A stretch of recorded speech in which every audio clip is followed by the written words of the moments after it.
I thought that people have spent a gazillion of dollars to make the workplace better. And so like, why not take it and, just apply it to your family? Because at the end of the day, it's also just a group of people that want to be aligned, that want to have common goals, etc., and have good communication, etc. Onboarding starts before the interview. Many companies think onboarding starts when you show up for the first day of work. No, no, no. Onboarding starts the first time that a prospective employee says, that's the kind of place I want to work.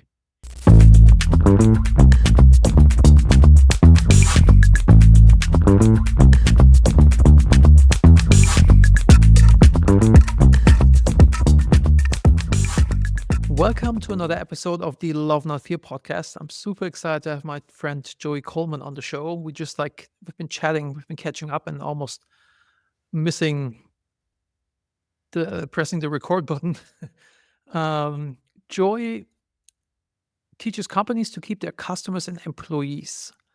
And he's the author of Never Lose a Customer Again and Never Lose an Employee Again. And this is so much aligned with the Love Not Fear business operating principle. So I'm really excited to geek out with Joey how to create a culture that people actually love going to work, and not like most people that just like going to work out of fear so they pay their bills. So Joey, it's a pleasure to have you. David, it's an absolute honor. I get the pleasure of being on a lot of podcasts, and I'm always so thankful for the opportunity. But I got to admit, this is one I've been looking forward to for a while because I love the way you think. I love the love, not fear philosophy. I love the businesses you build. Super excited to be here. And thanks to everybody who's listening in. I hope you enjoy the conversation half as much as I know I'm going to enjoy it. And if that's the case, we'll have a great time together. Beautiful.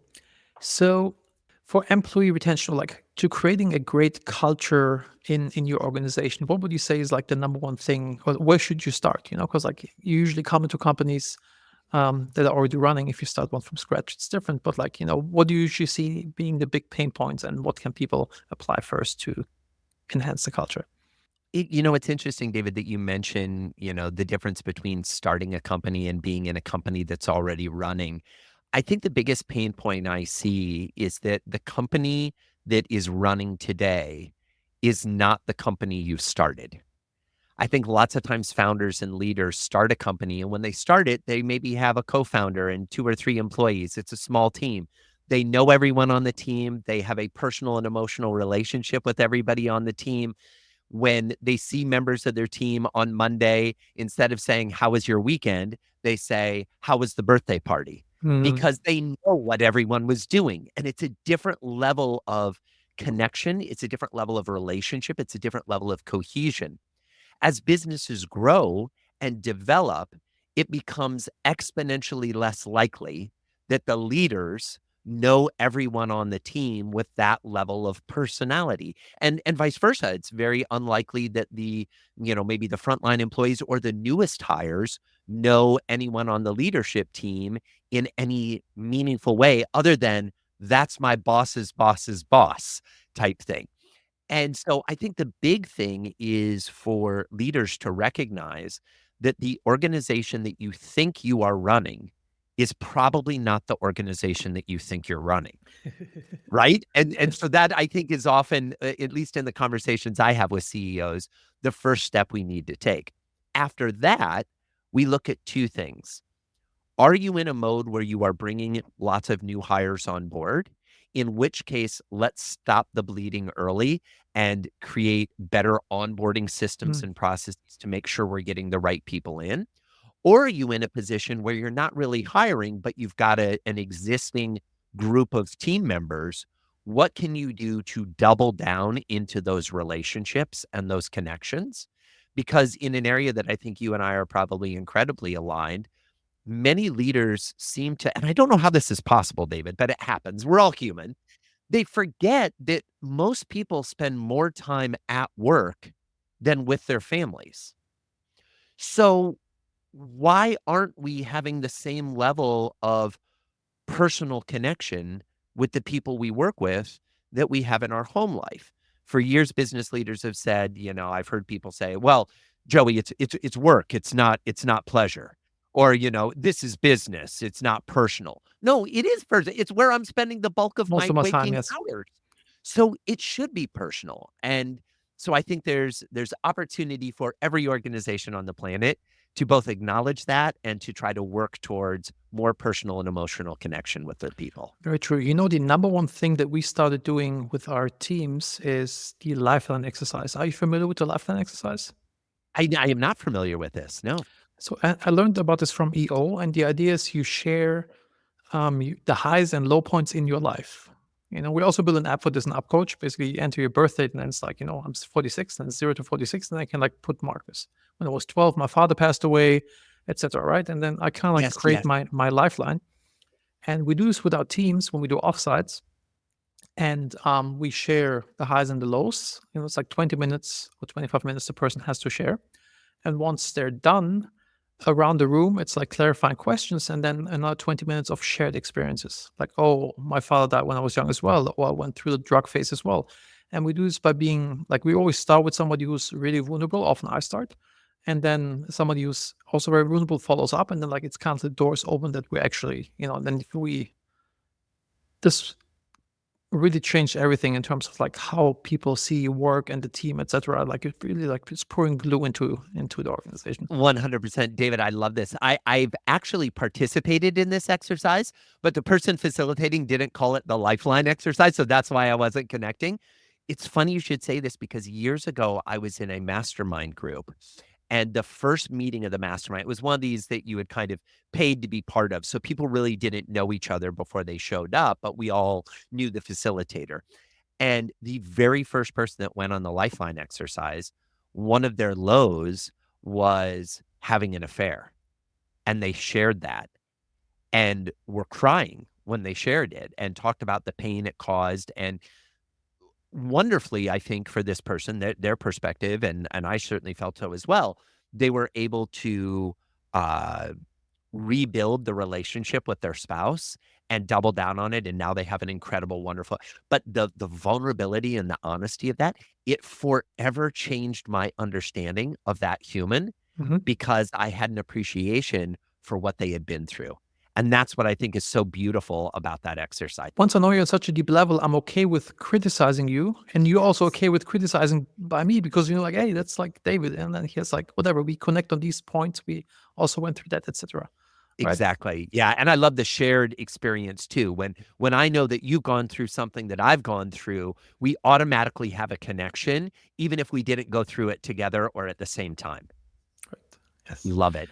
So going back to first you come into an organization, you figure out like what's what's the status quo, and you do this by doing like an ENPS or like what's like There's a lot of different ways we can do it. We can do an EMPS. We can, how shall I say this? I used to be a criminal defense lawyer. Okay. So I used to spend my time in the courtroom. And when I was in the courtroom, the thing I was always doing was watching the jury. In the American court system, especially when it comes to criminal law, we often have a jury that's deciding whether the accused person is guilty or not guilty. And my job, because I was defending the alleged criminals, was to pay attention to whether the jury was thinking, oh, my guy is guilty or my guy is innocent. It usually takes me less than 20 minutes in a room with employees to realize where the problems are. And I don't say mm, that from a place of ego. I just, over the years, I've tuned that ability to say, huh, everybody was laughing and joking. And then that person came in the room and it stops. Yeah, there's a problem there. Or I had this recent, one of the rules I have with all of my consulting engagements with the organizations I consult with is I always tell the CEO, if we're agreeing to this project, you need to know that anytime we're having a meeting with the team, I can kick you out of the room if I feel your presence is impacting what we're trying to accomplish in the room. And it makes CEOs very nervous. And I say, and by the way, I will come back and get you, or you and I will meet at the end of the day and I will explain why and what was going on and do. But it's amazing to me how many things go unsaid in organizations. It's one of the things I really admire about you, David. You are, my perception from our conversations is you're always comfortable saying, This is what I like. This is what I don't like. This is what's working for me. This is what's not working for me. I find that approach to be rather rare in most organizations. In most organizations, it's, well, this is what I want, but I can't tell that person. So I'll tell this person in the hope Mm, that they tell that person, and then I'll eventually get what I want. Or I'll sit and silently put up with something that I don't like because I'm afraid that if I speak up about it, I'll get demoted, fired, in trouble, whatever may happen. I'm a big believer in, especially when we become it's funny, with my children, with young children, as a general rule, they say what they're thinking, right? I remember years ago being out with one of my nieces and nephews, and we were walking through a grocery store and we saw someone, and my niece said, "That woman's fat." Now, most adults would be like, "Oh, shh, don't say that. That's rude. That's me." But she was just saying what her observation was. But I think what happens is we get older, we quit saying what our observations are because we're afraid that those will hurt or they won't be well received. And to your point earlier about the lifeline exercise, if we have built the relationship, if we have created some space for honesty and some space for candor, we actually can operate faster. We actually can 100%. operate more efficiently because someone can say, when you did this, I didn't like it. And we can hear that as feedback that allows us to improve our interactions as opposed to hearing it as criticism that makes us not want to work together anymore. Absolutely. I have so many notes that I just took that I want to share with you. I think A, it's a cultural thing. Germans are more direct, and I also saw this Yes. like going to Yes. America. It's like it's a little different. And then one thing like the book that probably had top three of the books that had the biggest impact in my life is the Four Agreements. Did you read the Four Agreements? Yes. Yes. Absolutely. Like kind of always say what you want. Never assume things, etc. Never take things personal. I think that's like a big thing. Um, then having a growth mindset. I'm currently reading. I just started reading the book called Mindset by Carol Dweck. Oh, Carol Dweck. Yeah. Yes, yes. Absolutely. And she says, like, when you are in a growth mindset, you're okay with being criticized because this helps you to learn and to grow, right? And I welcome it. I always tell people, like, please just like be as direct as you can be because this helps me to get better. And if you're not the growth mindset, then you always want to be perceived as perfect, but you can't show your flaws, right? Absolutely. And I then also think, David, if I may, what I've found useful in my own efforts to get better at this is acknowledging that there may, even if you have a growth mindset, which I'd like to think I do, there are certain times where I'm more growth mindset oriented than others. And so, like, one of the conversations my wife and I have is I am not particularly good in the morning. I'm not a morning person. So I wake up slow. But in the evening, I'm much more awake and alert and present. If she wants to bring up a criticism or something I need to do better, it is better for her to deliver that not in the first hour of me being awake. It's not that it's not that I'm unwilling to hear it. It's let's create the environment at the best time to hear it. Now, irony of all ironies, and this is how I think many marriages work, she's the opposite. She is much better in the morning than in the evening. So sometimes in the evening, I'll be like, "Oh, well, let's have this conversation." And I look in her eyes and I'm like, "Nope, we're not gonna have this conversation." Not because she's not open to it, because she has an amazing growth mindset. It's that, is this the best time for the growth mindset conversation? And so I agree with you. There's some wonderful things if we just try to increase our awareness and our empathy just a little that will help us be more successful. just know your audience, right? Kind of makes it. 100%. 100%. Also, I guess it comes down to also acting out of love versus fear. If you kind of like often I used to not say things or not talk to somebody out of fear of like how this would be perceived. But if it's the right thing, I'm doing it. Doesn't matter of the consequence. I'm willing to take the potential negative consequences if it's the right thing to do. Absolutely. But that requires a lot of trust, David. It requires a lot of trust for I think from the other person to because and I think the challenge is many people will say that they're saying something from a place of love to try to wrap their intention of criticizing, not providing a criticism, but criticizing. And I think that the opportunity comes in the investments we've made in the karmic bank account in that Mhm. relationship to create the space to be able to say, when I give you feedback, it's not because I think you're bad or you're broken or you're failing. I'm giving you feedback because I have such high belief in you and I know where your potential is, maybe even better than you do. And I want to do everything in my power to help you achieve that. That's why I'm sharing this Yes, feedback. yes, yes. Like, yeah, 100%. We also teach in the Love and Fear business operating system we're currently working on conscious communication, how you bring things across that you do not offend people, that they can operate. Like the management push the sandwich, like, hey, you're really great here. Here you need to improve, and you're also really great there. So people can like stomach it easier. And I think my mother always said, be hard in the case and soft with the person. If let's say I have an issue with Oh, you, that's beautiful.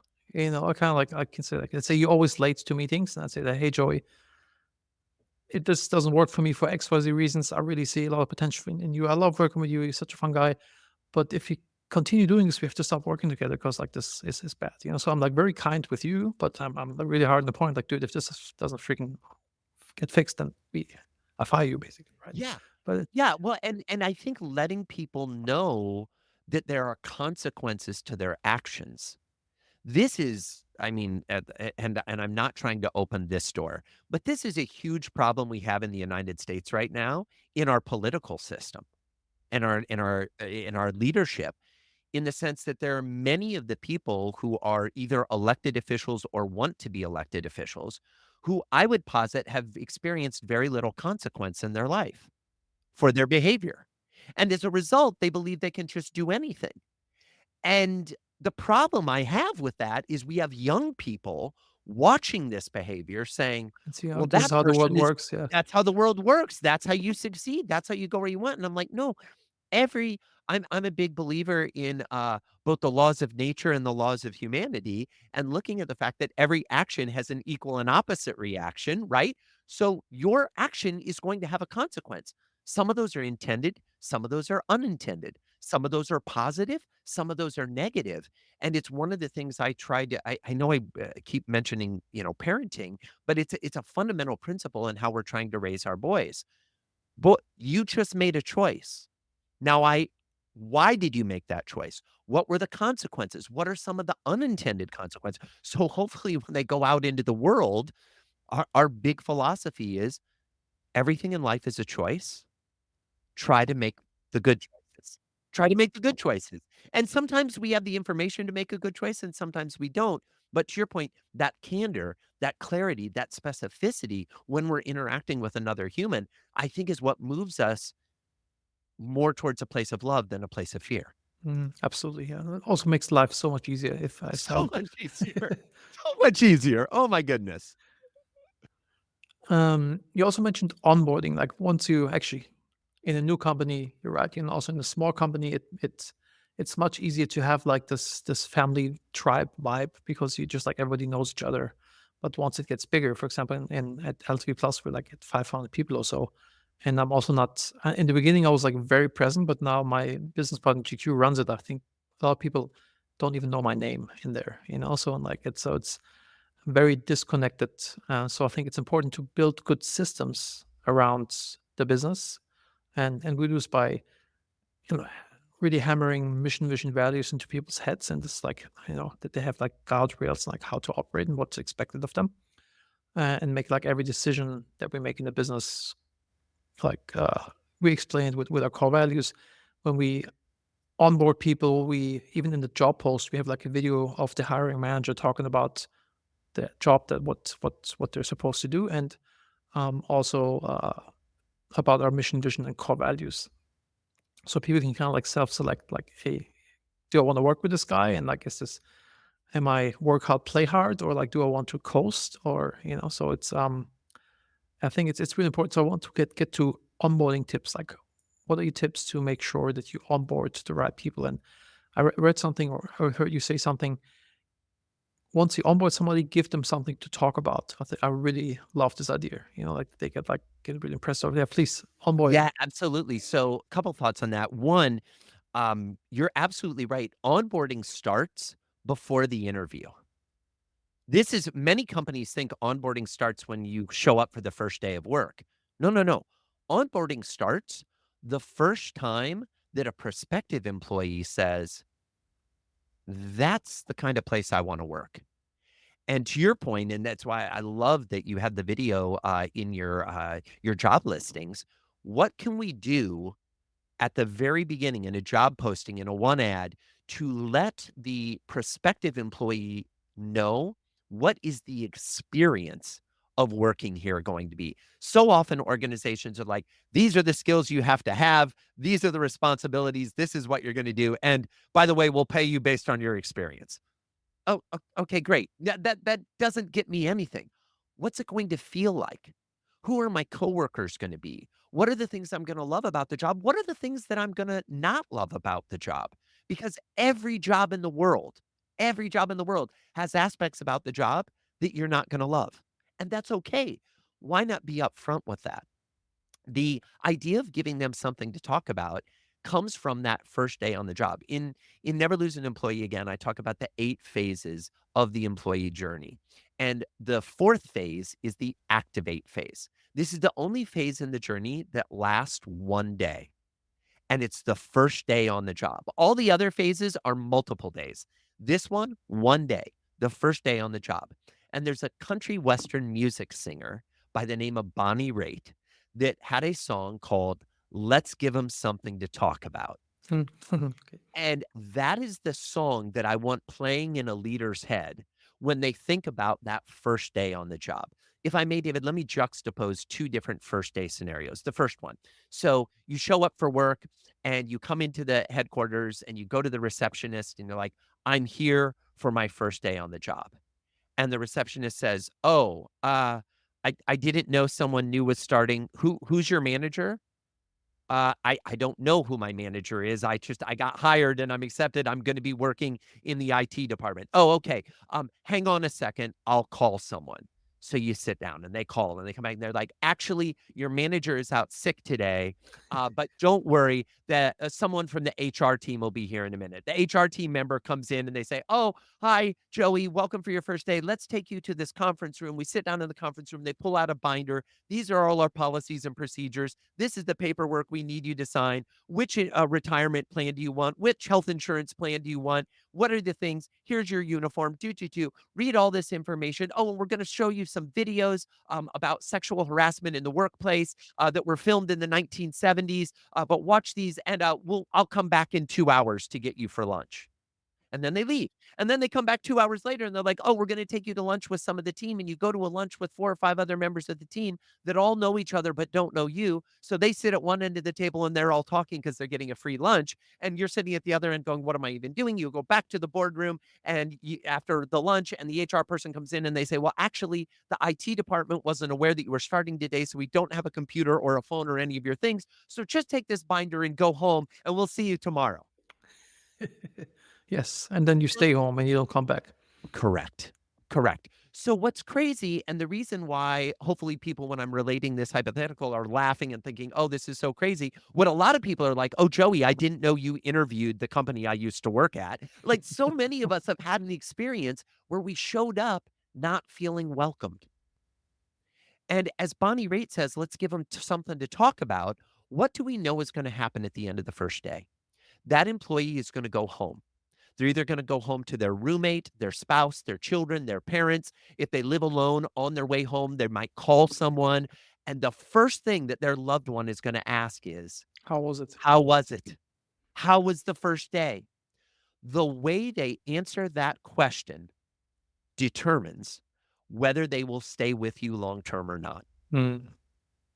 And what amazes me is we know they're going to ask that question. We know what their start date is. And yet, so many businesses fail to capitalize on this meaningful moment in the lifeline, the first day on the job.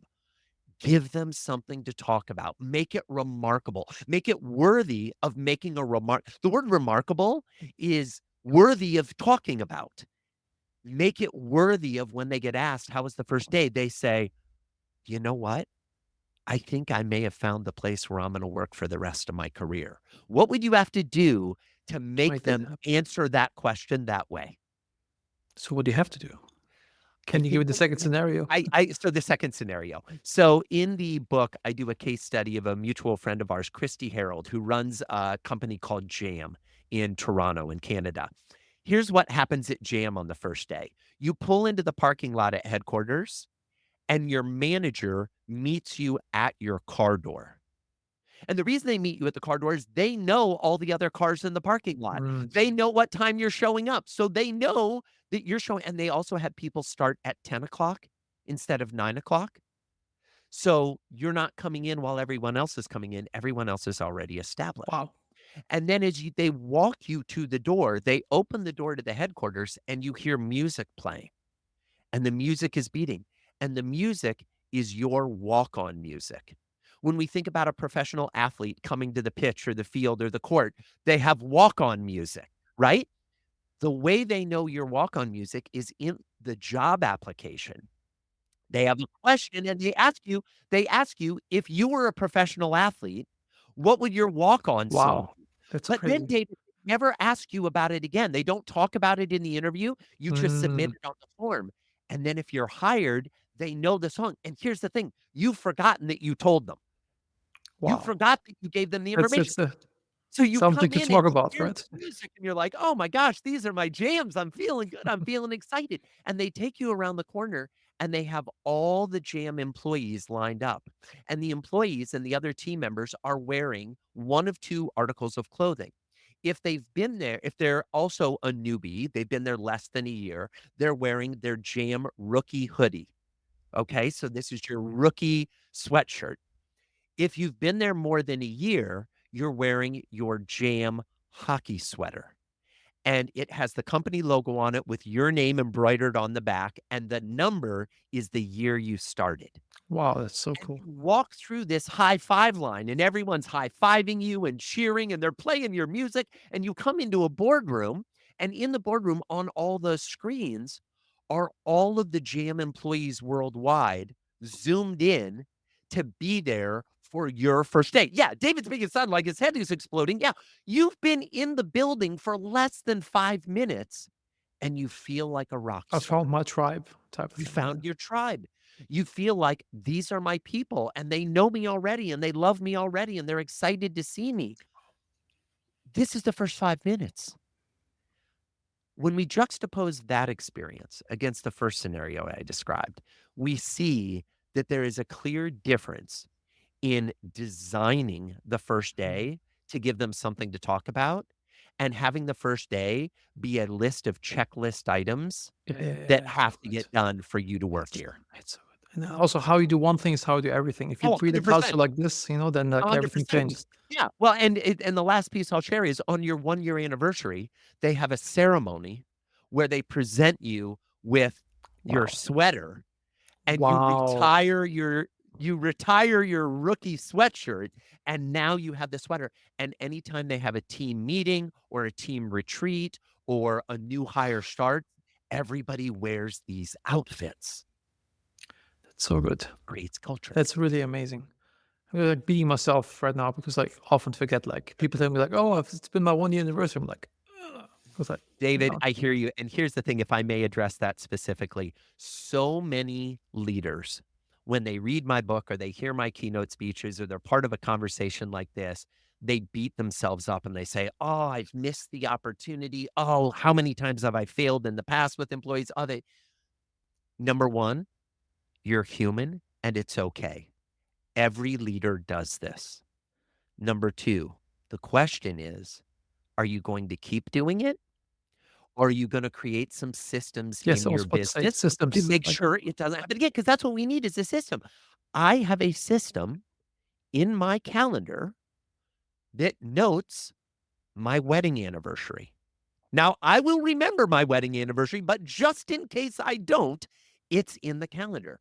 I also have in my calendar a marker of the anniversary of the start date of all of my employees. And we don't only celebrate first day on the job. I want to celebrate 3 months on the job, 6 months on Mhm. the job. Now, I mean, especially in that first year, acknowledging each of those seminal moments and milestones that are pushing them to the first year on the job. Because what we find is, depending on your industry, somewhere between 20 and 70% of newly hired employees will quit before the 100-day anniversary. Before they've been there 3 months, they will quit. This is probably the biggest threat to businesses today when we think of human resources, when we think of our teams, when we think of our operational abilities. It's all the time, effort, and money that has gone to finding the candidate and bringing them in the door and getting them set up. If they leave before the 3-month anniversary in the It's first it's 100 it's a days, disaster. Also, it's you bring somebody new in, they build relationships with customers or whatever, and they're like, "Oh, the person's gone again." They must not have their act It's together. it's a financial disaster, it's an emotional disaster, it's a systematic disaster, but most importantly, David, it crushes your team's morale. Mm. Because here's what happens. Let's say I hire you and you come in and you start working with my team and you're here for a month and then you leave. What happens? Well, two things. Number one, I have to go to all of the other people on the team and I say, hey, hate to tell you guys, David has decided to quit. I'm going to need the rest of you to pick up his work until we hurry and find. Oh, wait, we're not going to hurry and find someone because that's how we got in this problem in the first. We're going to take a long time to find the right person. Oh, but a long time means you're going to be doing all this work for a long time. And we're not going to give you a pay raise. We're not going to give you a title bump. We just need you to take one for the team and help out. Then that employee goes home and they say to their spouse or their partner or their significant other or their friend, what does David know that I don't know? David's only been here 30 days and something was bad enough that it made him quit. Maybe I should be polishing my resume and my LinkedIn profile. Maybe I should be thinking about quitting as well. And now we've created a whirlwind where the defection of one employee is creating a virus that is spreading throughout Mm. the entire team. This happens all day, every day, in every organization on the planet. Wow, that's so true. Huh. So I took a note, like, build go over systems again to find some new systems to make sure this is good. So I'm really personally, I'm really bad with like celebrating stuff. Because I'm always like, okay, done next. I also don't do this for myself, but it's definitely a great thing. Most leaders are. This is a fundamental problem that most leaders, especially entrepreneurs, have. Entrepreneurs are constantly chasing the next thing, the next challenge, and so we are horrible at celebrating. If I may share what uh, hopefully feels like a vulnerable story as opposed to a story that people say, Joey, you're an idiot, but nonetheless, we'll share it. When I originally developed the 8 phases of the journey, I only had 7. And I was working with a partner on my speech, an expert in speaking by the name of Michael Port, amazing trainer and coach. We were doing some work together on the speech, and he said to me at one point, "Joey, I think you're missing a step in the process." And I was like, "This is my content. I'm not missing a step. I know my systems. I know my This has worked for decades. We're fine." But later that night, as I'm going to bed, I'm like, "Ugh, I'm angry. I'm irritated that someone would question my process. I know this works." And then I was like, "But what if he's right? What if I was missing a step? What would that step be?" And I laid in bed for a while and I couldn't think of anything. And the next morning, I got up and I took a shower and I couldn't think of anything. And then I spent the next day training with him, and it's still in the back of my head and I can't think it. 2 days later, I'm in the shower and I go, "Oh my God, I'm missing the celebrate stage of the journey." In my process, it's called the accomplish phase, where we celebrate what we've accomplished. Whether that is you've been here for 30 days, you closed the new deal, you kept the client, you solved the coding problem, whatever it is that we've accomplished, are we celebrating it? And the reason I realize this, David, is I'm horrible at celebrating my own accomplishments. So, of course, I would be blind to that step in the process because that's a step in the process that I'm the worst at. Mm. So, I have empathy for leaders if you're thinking, oh, I don't do a good enough job of celebrating my people and celebrating myself. It's probably because you're not good at celebrating In yourself general, yes, yes. in Myself general. or Of family, course, or your family or whatever. your friends, that Yes. by default, then we're not good at celebrating other people's successes. And for every human, acknowledging and celebrating the accomplishment is a necessary step in the journey. If you don't do that, we don't get to go to the final two phases of the journey.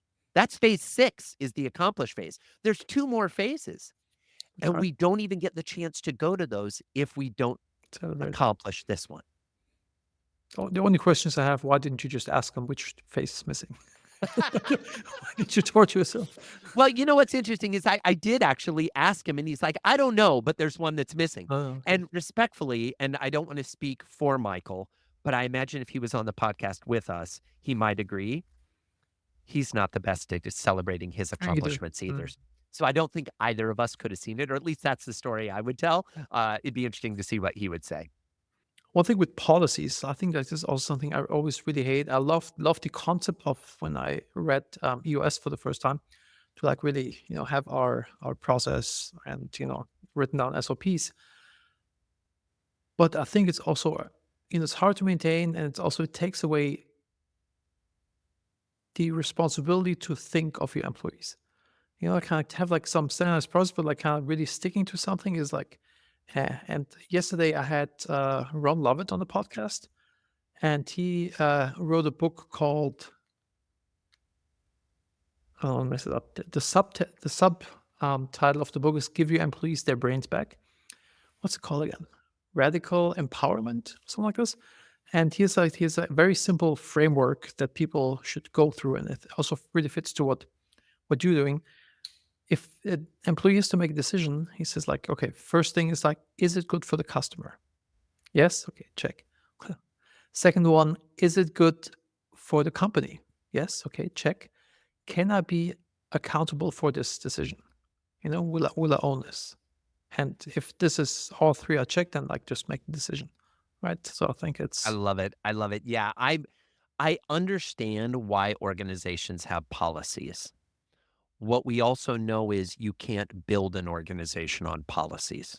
You need to build an organization on principles and people and philosophies, right? Now, how those show up, we need to work as a team to help do that. Years ago, I had the pleasure of working with Tony Hsieh and his team at Zappos.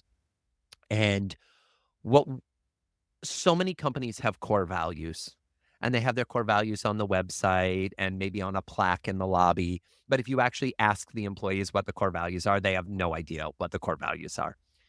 What was really interesting is the first meeting I went to at Zappos, we went into a boardroom and there was a bowl in the middle of the table, in the middle of the boardroom table, with 10 little pieces of paper on it. And on each piece of paper was written one of the core values. And the way every meeting at Zappos started at the time is the person leading the meeting, once everybody was in the room, would pick another member who's at the meeting. So let's say I'm leading in the meeting and I'd say, David, share a core value story. And mm, David would reach into the bowl, pull out one of the core values. You didn't know which one, it was a random thing.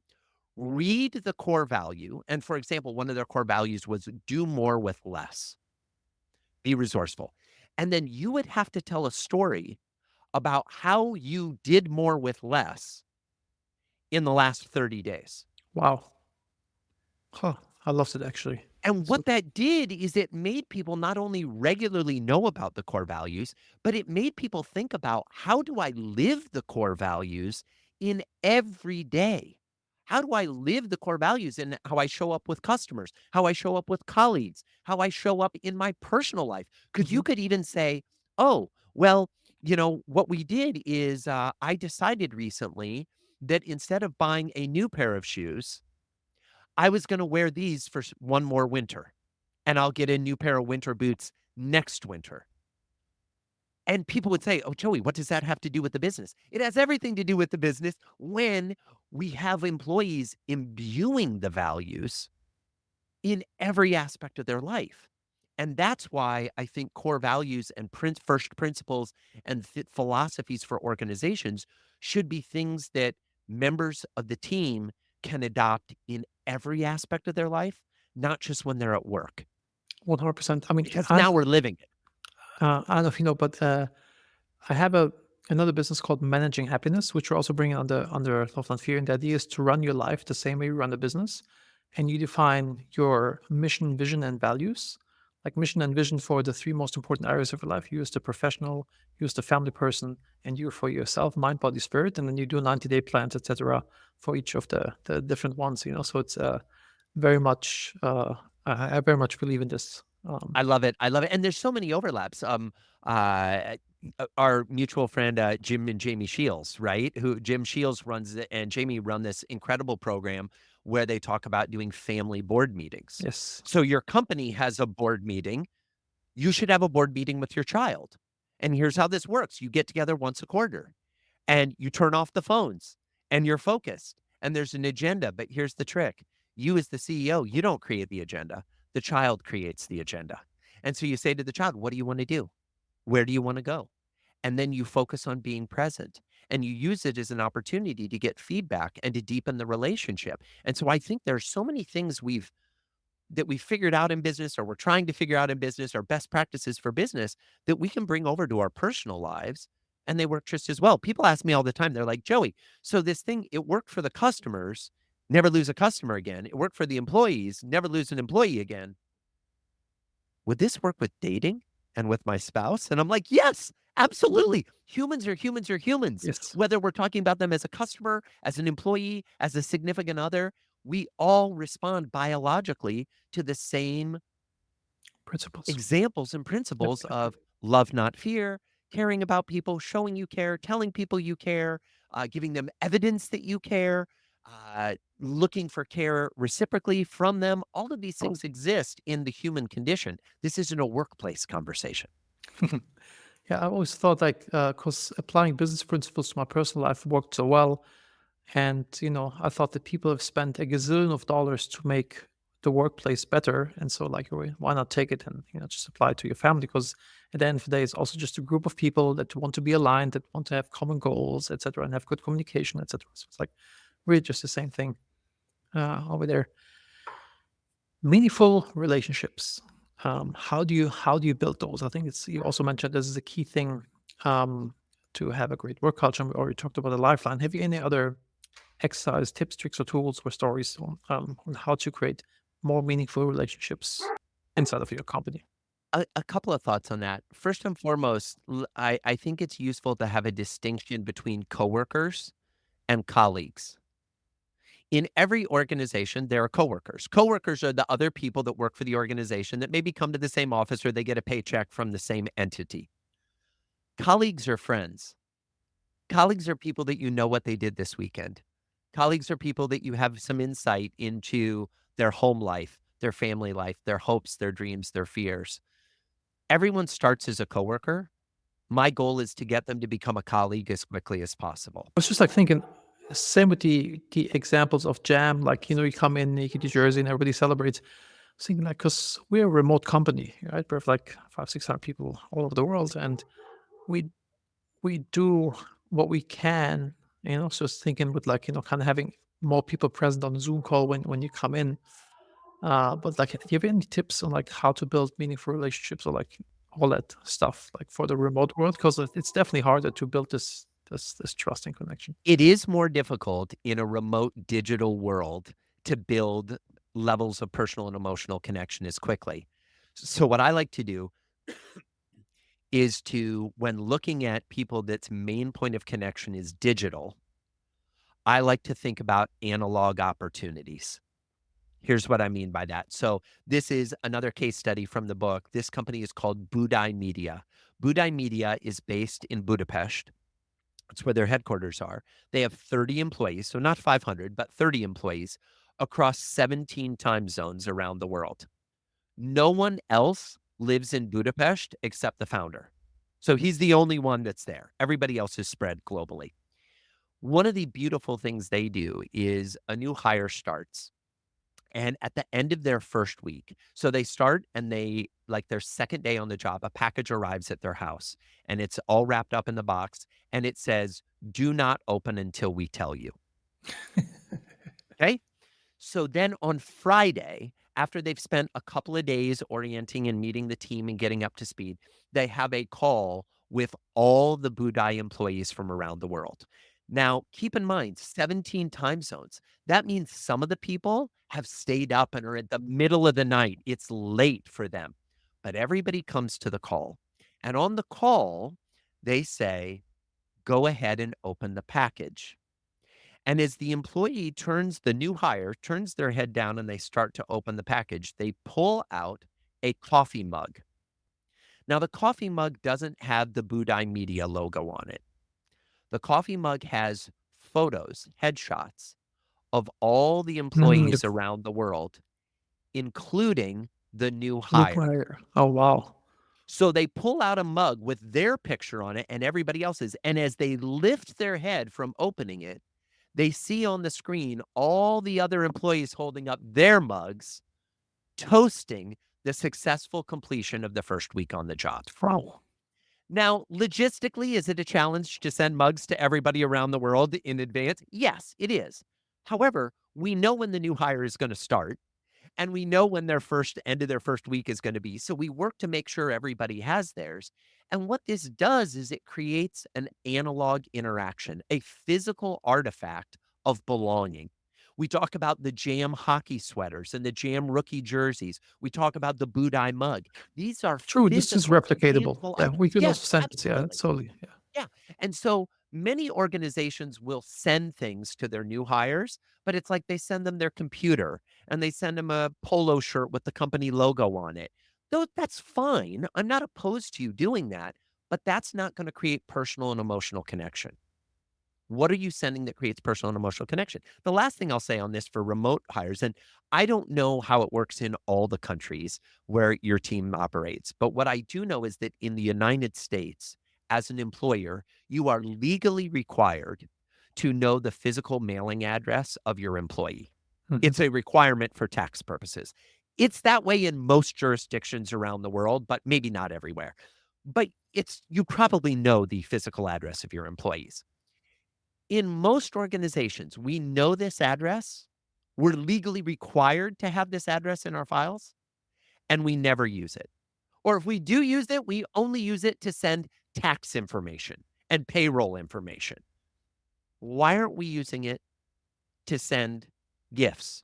Why aren't we using it to even send? We have a strategy for marketing to our prospects where we send them direct mail.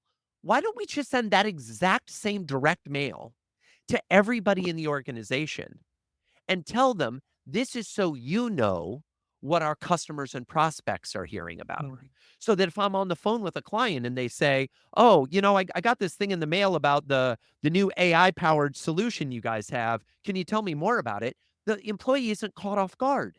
They've seen the same thing that the Mm. client has seen. This is not rocket science. This is taking your existing direct mail mailing list and adding the physical addresses of your employees and then telling them, hey, we're going to be sending you the same stuff we send to our clients and our prospects. So you're in the loop. And sometimes people say to me, well, Joey, I work in IT. Why would I need to know what the marketing department is sending? Because the marketing department are your colleagues, they're not your coworkers. You need to know what's Mm. important to them. In the same way you want them to know what's important to you, you need to know what's important to them. So why aren't we doing it? Again, does this require effort? Yes. Does it require huge investments of money? No. But it does require a huge investment of intentionality. When It's we run an organization that is about building colleagues, not coworkers, we need to be more intentional with our communications. I love it. Joe, I could geek out with this, with you about this like for another few hours, but I know you have a hard stop, and I think it's like a beautiful ending to, you know, to have the idea of like being intentional in terms of what you're doing and intentional to create great customer experiences, um, and employee experiences. Do you have like any parting tip and before we wrap up? I was having a conversation with a CEO I coached the other day, and he was talking about the books he reads. Most leaders that I know, and especially the leaders that I admire and respect, are big readers. They read a lot. Yeah, I mean, David, you've mentioned multiple. Oh, I just finished reading this book. I just started reading Mindset by Carol Dweck. The people that I think are most growth mindset oriented, the people that are most forward leaning, are the ones that are recognizing someone else has already figured this out and written a book about it. I should read about it and learn. And that's a great way to accelerate. And by the way, I don't mean you just have to read. If you like listening to audiobooks or reading on I an listen to ebook reader, audiobooks. I whatever listen. you do, no book shame, right? Whatever format you choose to consume the content in, I'm all about. Here's the advice I would give to leaders who want to be better at creating personal and emotional connection with their people. For every 2 business books you read 1 fiction book. Business books teach us systems, processes, and best practices. Fiction books teach us empathy, teach us perspective, teach us to literally, because when we read a fiction book, we stand in the footsteps of the protagonist. And I believe that it creates patterns in our brain that make us better leaders because we are seeing ourselves in different environments. Oh, I'm on a spaceship. Oh, I'm in a war-torn village. Oh, I'm in a jungle on an adventure. When we have the perspective of reading fiction and we are used to Putting us transporting into our shoes of minds others. Yeah, exactly to someone else's shoes, we get better at doing it in our real lives. very interesting. I've read hundreds. I think I have like 340 books in my Audible account that I've read, and and it's probably maybe 5 to 10 fiction books. Yeah. So David, this is most leaders I meet. I talked to a CEO the other day, and he said proudly, "I haven't read a fiction book in over a decade." And I said, "I can tell." yeah. So please, as the last tip, give me a book recommendation. What should I read in Oh my terms of goodness. fiction? Okay. So here's the thing that often when I talk about the importance of reading fiction, people ask, well, what's a recommendation? I have 2. So recommendation number 1, think back to the favorite type of fiction book you read when you were a kid. Because when you were growing up, it is highly likely that a teacher or a class at school or someone required you to read a book that you really liked. So, for example, I read a book when I was in 7th grade that and it's crazy in some ways that the teacher assigned this book because I'm a child of the '80s, right, when it was the Cold War was in full effect, and the premise of this book, which was called The Last Babylon, is what happens if there's a global world war and people are left to fend for themselves. This is kind of meaty topic for a 7th grader, right? It's But so I funny. was I read a book called Die Wolke, which means the cloud, which was about the story about the atomic reactor that blows up, and then the fallout. And this atomic reactor was like maybe 100 miles away from my house. So Oh, I read wow. some of Wow, that. right? So as a kid, I was and there's a lot of kids that, if you talk to a lot of young people today, there's a whole cohort that their favorite book was The Hunger Games. And then you talk to another cohort and their favorite books growing up were Harry Potter. And a lot of these books are dealing with death and mature topics and things like that. What I always recommend is go back to that genre of what you liked and go find the current go find something in that genre to kind of restoke the fires, to Mm, kind of remind you why you liked it, okay? And the other suggestion I would make is it kind of doesn't matter which one you read. mm. Just go read a fiction book. So right now, for example, I'm reading a book called Iron Flame. It's a fantasy book, but it's one of the top best-selling fiction books in the United States right now. Now, am I enjoying the book? Absolutely. Does the book have anything to do with business? Absolutely not. It's about riding dragons and fighting, and it's kind of mythical thing. Part of the reason I'm reading it is I know hundreds of thousands of people around the world are reading this book right now. And I'm not reading it to be able to find the idea that I apply in my business. I'm reading it so that if I see someone reading it Oh, you can connect or to it. I'm in Oh a yeah, co right. I can connect. And some say, "Oh, have you read?" And somebody's like, "Oh, it's kind of a guilty pleasure that I was reading that book. It's not really a grown-up book." Yeah, I get it. But it's like when the book, Da Vinci Code came out. I don't know if you remember the summer when everyone was reading the Da Vinci Code. Like every pool I went to, every airplane I was on, Was someone there? was Yeah. reading the Da Vinci Code. I read the Da Vinci Code. I enjoyed the book. It was great. It was entertaining. But part of the reason I read it is because I wanted to have the experience that everyone else who was reading the book had. So Interesting. in that case, in the same way we would go to a list of best-selling business books to read the business book that everyone else is Mm, reading, do the same thing on fiction. Read the fiction book that everyone else is reading, even if it's not a topic or a genre you like, because it will help you connect with other people. yes, would be good because my circle of friends is mainly entrepreneurs, like almost, yeah. Mm. So makes good. It's a really good tip actually. I'll check out Iron Flame. I Thank love you, it. Joe. I will read the first one. Iron Flame is the second book in the series. Okay. This is sometimes you can jump into a series later. This is one where you definitely want to read the first book first, Okay. the first in the series. Beautiful, Joy. I had such a blast. Thank you very much for coming on. David, it was my pleasure. I love our conversations. Thank you for everything you're doing in the world. Thank you for promoting the love, not fear philosophy and way of living. And thanks for just creating a wonderful podcast. I enjoyed listening to the podcast, and it was an absolute honor to be a guest on the podcast. So thank you so much. Thank you very much. Appreciate you.